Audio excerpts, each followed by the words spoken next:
The humble banana, a universal fruit and such a versatile food that can be constructed in many cultured dishes. Most people believe that the banana has a lot of potassium, but guess what? The 99% of the world that's not consuming the adequate intake of potassium every day. There's only 10% of the daily adequate intake of potassium in a large banana. I'm not talking about those small organic bananas that you get at Target. I'm talking about those large bananas that you can buy at the Asian supermarket.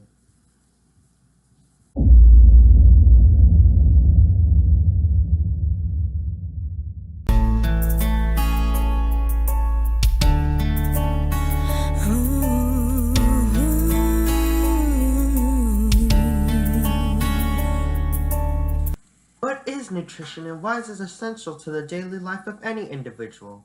Well, for starters, nutrition is defined as, and I quote, science of food, the nutrients and other substances therein, their action, interaction, and balance in relation to health and disease, and the process by which the organism ingests, absorbs, transports, utilizes, and excretes food substances. In much simpler words, it basically refers to what you eat, what you receive from it, and the results seen in your body. This is essential to daily life as if you do not consume the right foods, you die. End of story. Deficiencies in certain nutrients can and will most probably lead to deterioration of bones, bleeding gums, oxygen deprivation, etc. In this presentation, I will educate you on some of the most important aspects of nutrition. We'll be covering the building blocks of nutrition, the essential 29 micronutrients of everyday life, special phytochemicals, and free radicals, and the ORAC score. Before we break down into the micronutrients we see frequently in food packages, we must first acknowledge the macronutrient. Macronutrients consist of the beloved carbohydrates, lipids, and proteins we hear about every day. Carbohydrates are chemical compounds that serve as fuel and building material, which include sugars and polymer sugars. Monosaccharides are the simplest carbohydrates that are the monomers of much more complex carbs. These simple carbs come in three configurations: 3-carbon sugar triose such as glyceraldehyde, 5-carbon sugar pentose such as ribose and deoxyribose, but most importantly the 6-carbon sugar hexose that we consume every day, which comes in the form of glucose, fructose, and galactose. These carbohydrates help form polysaccharides such as starch and fiber. Fiber comes in two forms, soluble and insoluble. Fiber can fight against foodborne pathogens, weight management, promote prostate and digestive health, reduce risks of breast cancer, gallstone prevention, and reduces the risk of cardiovascular disease. It is important to note that good complex carbs such as starch and fiber are digested slowly and do not spike insulin levels. Bad carbohydrates, such as the much more simpler monosaccharide versions, break down quickly, making you hangry. Yes, I said hangry, in short amount of time. Although fruits are high in fructose, which is a simple carbohydrate, it is important to understand fruits are high in fiber and micronutrients compared to other simple sugars that are most likely processed. Low-carb diets can result in diet rebound that correlates to weight gain, free radical damage, which I will discuss later in the video, various cancer risks, calcium depletion, kidney stones, reduced antioxidant consumption, constipation, low physical performance, and bad breath odors. Excellent sources of carbohydrates consist of navy beans, large bananas, and whole grain bread. Not whole wheat bread, whole grain bread. Most people believe in the misconception that these two types of bread are equivalent, but guess what? They're not the same. There are three aspects of the grain: the bran or outer portion, the endosperm or the middle portion, and the germ or the innermost portion layer.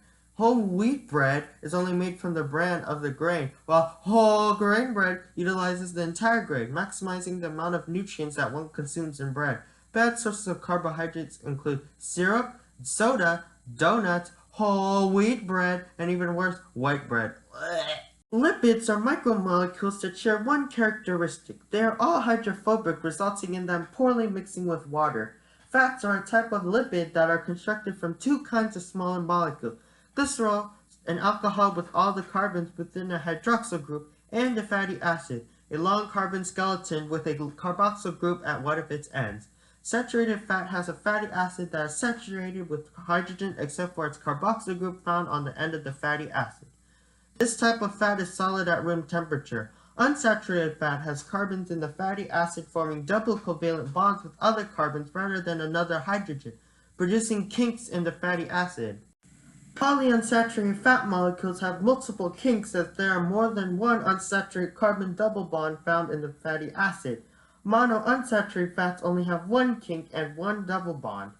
Trans fats are unsaturated fats that are artificially saturated by food chemists who add hydrogen atoms in some of its fatty acids in a process known as hydrogenation.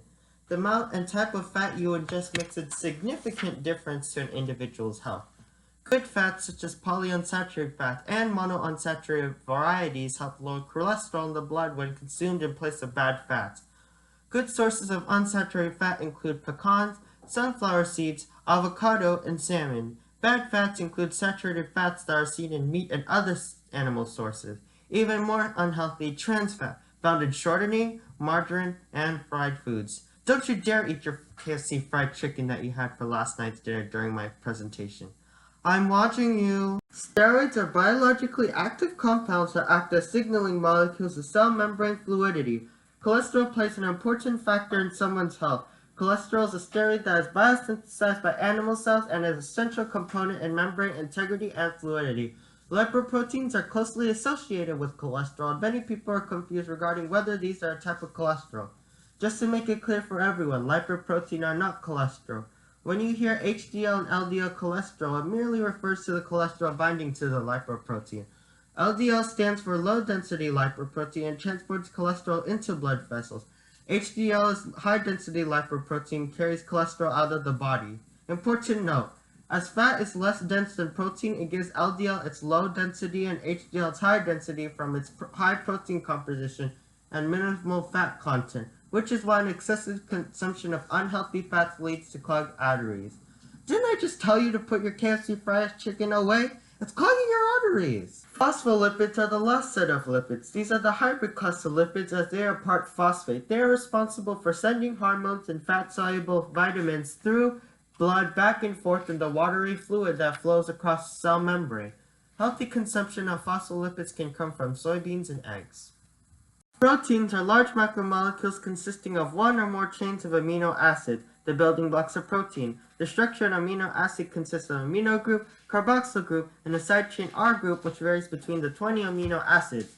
Proteins come in a variety of functions such as selective acceleration of chemical reactions, protection against diseases, storage of amino acids, transport of substances, coordination of organisms' activities, response of cells to chemical stimuli, movement, and support. Good sources of protein include tuna and beans. Unhealthy sources come from hamburgers, duck, cheddar cheese, and that KFC fried chicken you had for last night's dinner. I told you to put that away. Probably thinking, why is this MTFB trying to teach us about water? I know I have to drink water every day. Although water is not a micronutrient per se, it is an extremely crucial substance to our daily lives. Other than the most obvious reasons, water is a solvent that dissolves other substances and carries nutrients around the body, making it possible for every organ to do its job.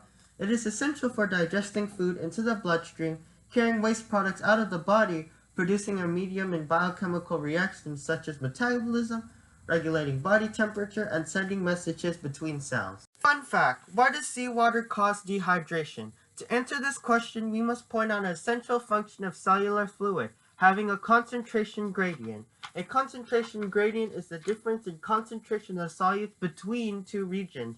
In this case, the area inside and outside the semipermeable membrane serves as the region.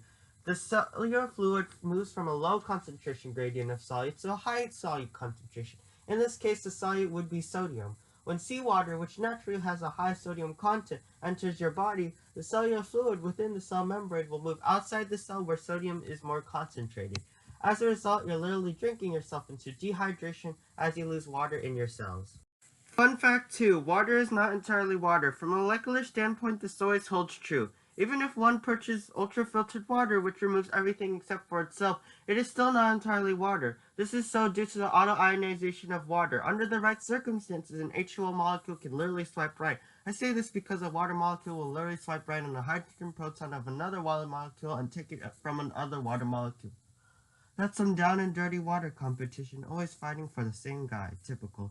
As a result, this transfer of hydrogen protons between water molecules will lead a hydronium ion along with an hydroxide ion. Now don't be worried that your water has been contaminated with these unfamiliar substances.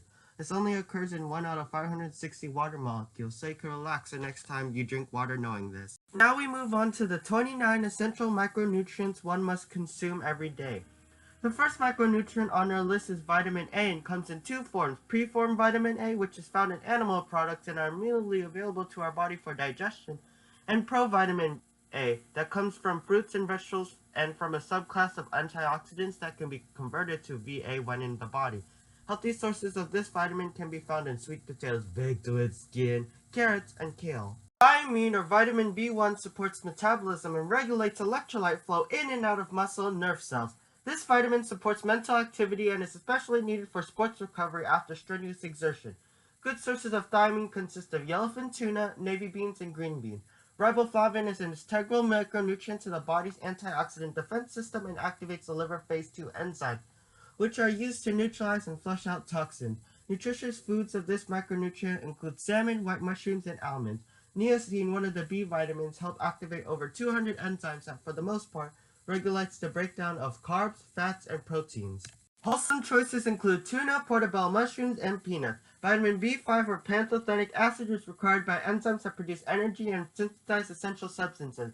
This vitamin plays an essential role in the body's activity to regulate and repair hair. Wholesome choices are not limited to salmon, mushrooms, and lentils.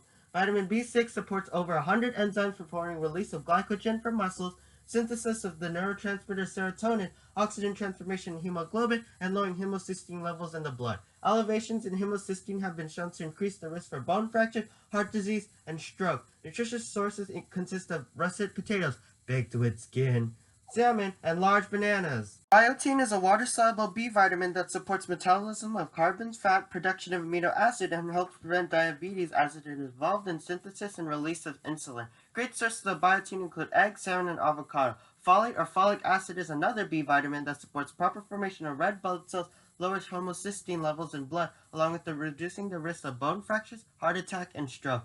It also regulates neurochemical reactions that affect mood. Healthy sources of this micronutrient can be found in lentils, spinach, and black beans. Finally, we lost that annoying salmon trend. Vitamin B12 plays a main role in protein synthesis and in energy production from fats and proteins.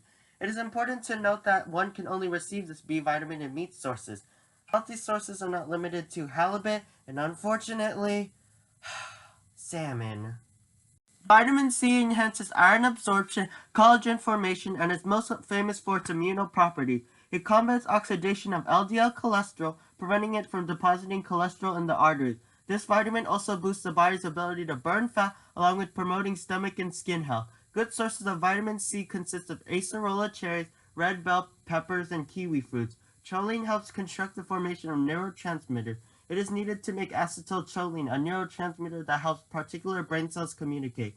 Nutritious sources include Brussels sprouts, wheat germs, and eggs. Vitamin D is a fat-soluble vitamin that aids in the absorption of use in calcium and phosphorus. Vitamin D is essential to the roles of bones and teeth, allowing one to achieve optimal bone density, along with improving joint and heart health. It is important to note that 30 minutes in the sun is enough to allow your body to synthesize the daily adequate intake of vitamin D. Nutritious sources derive from sardines, portobello mushrooms, and again, salmon! At least it's canned salmon this time. Vitamin E is an antioxidant that slows the natural aging process, protects cells from oxidation, as well as shields vitamin A and C from free radical damage. This vitamin, in addition, reduces the risk of bladder cancer as well as promotes bone and immuno health. Nutritious sources come from sunflower seeds, almonds, and hazelnuts. Vitamin K allows blood to clot, and no, I don't mean blood clotting in the form that causes heart failure. I'm talking about regulated clotting in terms in which you receive a cut. Just to make it clear to everyone, your blood clots on a daily basis. If it didn't, you'd be bleeding to death from that tiny paper cut you got from trying to rip that math test you just failed in front of your teacher's face. There are two particular forms of this micronutrient, K1 and K2. Vitamin K1 is found in plant sources and is the main dietary source for humans, while K2 is synthesized within the body. We move on to the trace elements along with their health benefits. Note that structural molecules are compounds of such element rather than its raw element. Calcium is essential for strong bones and teeth, as almost all, or about 99% to be exact, is deposited in these places, reducing the risk of osteoporosis. Wholesome sources can be derived from collard greens, turnip greens, and once again, canned salmon! Molybdenum is a trace element required for activity of several enzymes such as those for the production of genetic material, proteins, uric acid, and some that are responsible for detoxifying sulfides. Nutritious sources of this trace element include ligaments, nuts, and dark leafy greens. Chromium is another trace element for glucose metabolism and regulates insulin to help stabilize blood sugar levels. Good sources of chromium can be found from broccolis, grapes, and potatoes, baked to its skin. To put it simply, fluoride prevents dental cavities, stabilizes bone mineral, hardens tooth enamel, and is used as a therapeutic agent in treatment of osteoarthritis. As fluoride is regulated within our nervous systems, there is no necessity for it to be consumed from our foods. Swallowing toothpaste can give you an OD on fluoride, which can result in dental fluorosis, bright speckling amongst certain teeth. Copper plays a role in energy production, connective tissue formation, iron metabolism, central nervous function, regulates gene expression along with the activation of antioxidants.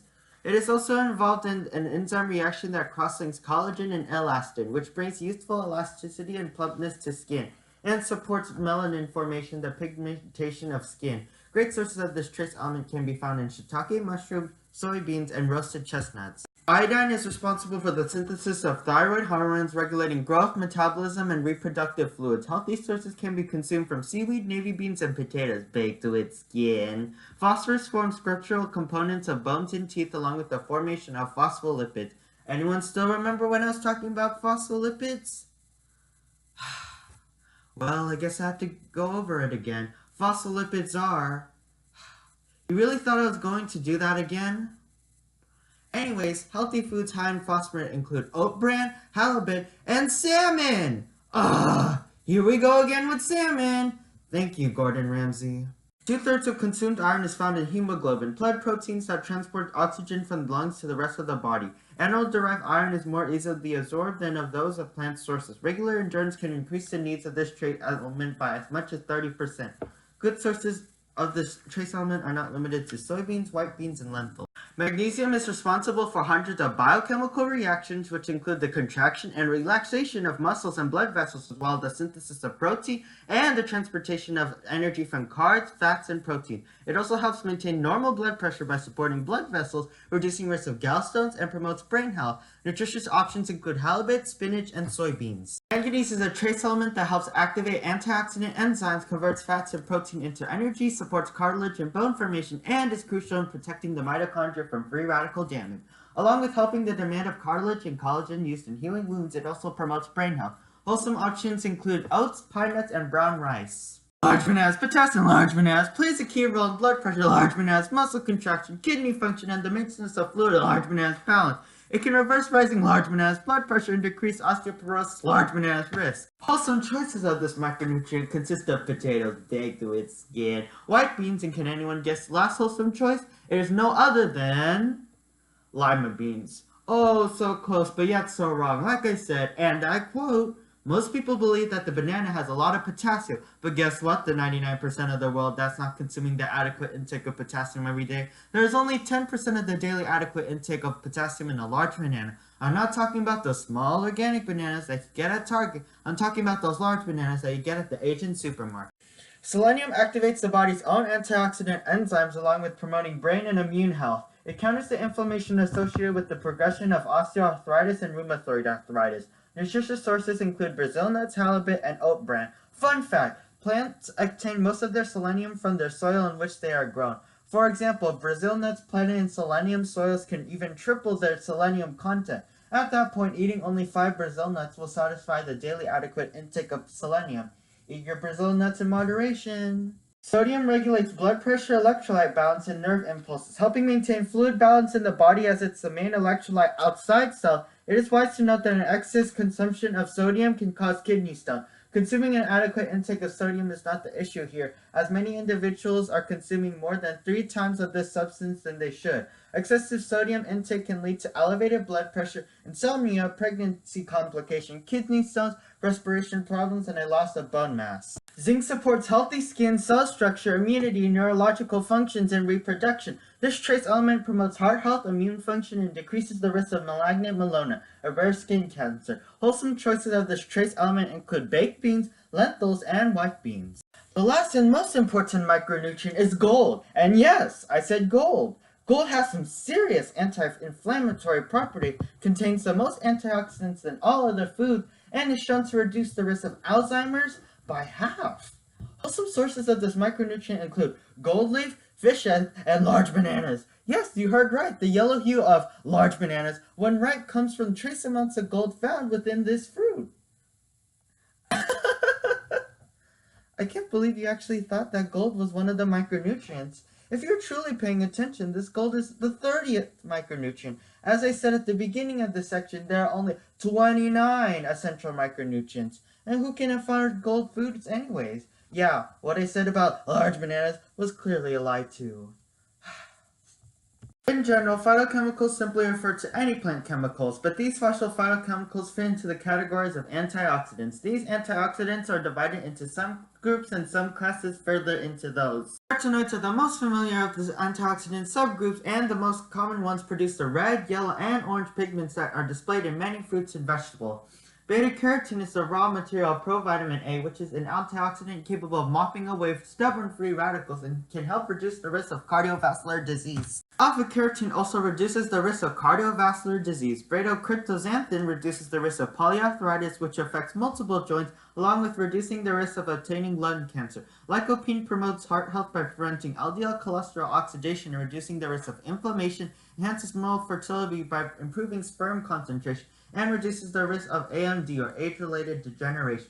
Lutein and zeaxanthin both help preserve eye health, protects against damaging high-energy light beams, and slows development of AMD and cataracts. Now trust me, this next group of antioxidants is really going to annoy you, as it did annoy me the first time reading about it. Flavonoids, also known as polyphenols, have an abundance of electrons, allowing them to neutralize the free radicals that body generates or encounters. The subclasses of this is the problem. We have anthocyanins, flavonols with an A, flavonones, flavonols with an O, flavones, and lastly, isoflavones. Let's start off with the least confusing of the flavonoids. Anthocyanins or bioflavonoids are the red, blue, and purple water-soluble pigments that are found in fruits and berries, which include cyanidin, delphinidin, malvidin, pelargonidin, peonidin, and putidin. These subclasses of antioxidants are recognized for their anti-cancer benefits such as breast and colon cancer, as well as promoting heart health.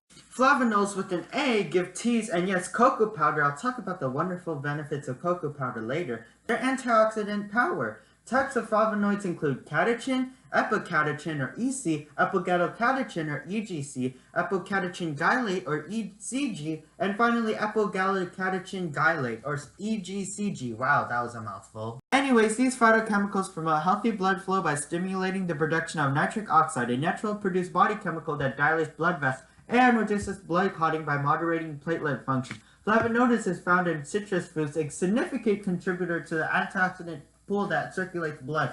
Flavonoids are the antioxidants with a potential chemoprotective benefit consisting of luteolin, apigenin, tangeritin, and yes, they're found in tangerines if you're ever so wondering, nobiletin, and sensitin. Flavonoids are sometimes referred to phytoestrogen due to their similarity in structure to human estrogen, are a small group of polyphenols. The subgroup of antioxidants include dansine, genistein, and glycine. Flavonols with an O are a distinct subcategory of health-bolstering antioxidants found in fruits and vegetables. They include the antioxidants quercetin, camphorol, myricetin, isoxanthin, hamnetin, and rutin. The subsequent subgroup of antioxidants are glycosinates, which are usually found in cruciferous vegetables. This special phytochemical stimulates the body's own natural antioxidant system, specifically the phase 2 enzyme, and acts as an indirect antioxidant, triggering the liver to produce detoxifying enzymes that block free radical damage on DNA. The reason in which glycosinates act as an indirect antioxidant is that they activate a cascade of antioxidant reactions to cycle over and over within the body for about 4 days, compared to regular antioxidants that need to be replenished daily. Fruit enzymes are enzymes that help metabolize proteins, which include bromelain, actinidin, phycin, and pipin. Fun fact, bromelain is a type of fruit enzyme which is found in pineapples and is used in many cosmetic face masks, alluring people that will make their skin appear more plump and youthful. Unfortunately, processing this fruit enzyme strips it away of the key element found in pineapples that rejuvenate the skin. Your best bet would be to take that pineapple and slap it right on your face. Fun fact 2. Pipin is a compound found in papayas in which, when consumed to an extent, it can actually remove your fingerprints for a couple of hours. Next time you think about robbing a bank, make sure you pack those papayas. The body undergoes a substantial amount of oxidative stress. Oxygen are split into single particles as they attempt to find other electrons to fill up their valence shell. Free radicals are compounds with oxygen that are missing an electron and will rip an extra electron off anything they could get their hands on, even from our DNA. This causes the kind of damage that can accelerate aging and lead to disease. As a free radical takes an electron from one molecule, another molecule or an element becomes a free radical. Then that free radical turns another molecule into a free radical and so on. This cascade of creations of free radicals can disrupt and damage entire cells. Oxidants sacrifice themselves to free radicals and thus protect other, more useful molecules. When eating foods high in antioxidant, it provides the body compounds needed to neutralize the effect of free radicals. For example, quercetin, if you don't remember, it's a flavonoid with an O, and the flavonoid subgroup scavenges free radicals throughout one's bloodstream, which prevents the oxidation of LDL cholesterol, protecting against plaque deposits found in the deteriorating anterior cell walls. It can also inhibit blood platelet aggregation, impacting normal blood viscosity needed to maintain blood pressure. Quercetin may be even more powerful than vitamin C in protecting brain cells against the kind of oxidative stress that contributes to Alzheimer's disease. ORAC score stands for Oxygen Radical Absorption Capacity, which is a method for assessing a food or supplement's antioxidant ability. It is an analysis that measures the antioxidant levels of food or other chemical substances. It is wise to note that most antioxidant rankings cover only free scavenging of direct antioxidants, those contained within plant stem cells, and not indirect antioxidant activators of the body's own detoxification processes. Because the ORAC score method measures only one aspect of a food's nutritional value, there's not necessarily a direct correlation between a high ORAC score and increased health benefits. For example, cocoa powder, and please don't be that person who says cacao powder. Come on, it's not that hard. Cocoa powder and cacao powder are two different entities. They both start off from cacao beans. Cacao powder is heated at a low temperature in order to separate it from cacao butter, the part of the bean that tastes like white chocolate. Once all the fats are removed, the remaining substance is processed into a dark powder. Cocoa powder undergoes a similar process compared to cacao powder, but what sets them apart is the temperature in which they are processed. Cacao powder is processed at a low temperature while cocoa powder is processed in high heat. Anyways, cocoa powder has one of the highest ORAC scores on the USDA list, but is it healthier than a handful of berries? Of course not, come on! Blueberries provide more than antioxidant abilities as they are high in fiber and other nutrients, which cocoa powder does not. Thanks for watching The Elements of a Healthy Body, and I hope you will watch my next presentation, the walkthrough of the Britney Spears Museum. Disregard, you just saw that.